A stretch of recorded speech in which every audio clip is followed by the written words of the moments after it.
So today's topic is about toothache. ಏನ್ ಮಾಡಿದ್ರೆ toothache ಕಮ್ಮಿ ಆಗತ್ತೆ ಅಂತ.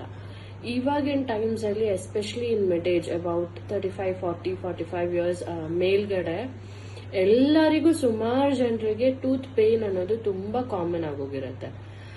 ಅಂಡ್ ಇದಕ್ಕೆ ಮನೆಯಲ್ಲೇ ನಾವ್ ಏನ್ ಮಾಡಿದ್ರೆ ಪೇನ್ ರೆಡ್ಯೂಸ್ ಆಗತ್ತೆ ಅನ್ನೋದು ಒಂದ್ ಸ್ಮಾಲ್ ಟಿಪ್ ಕೊಡ್ತೀವಿ. ಸಿನಮನ್ ಪೌಡರ್ ನಿಮ್ಗೆ ರೀಚಬಲ್ ಆಗಿ ಇರುತ್ತೆ. So 1 teaspoon of cinnamon ಪೌಡರ್ಗೆ 5 ಟೀ ಸ್ಪೂನ್ಸ್ ಆಫ್ ಹನಿ ಹಾಕಿ ಮಿಕ್ಸ್ ಮಾಡಿ ಪೇಸ್ಟ್ ತರ ಮಾಡ್ಕೊಡಿ.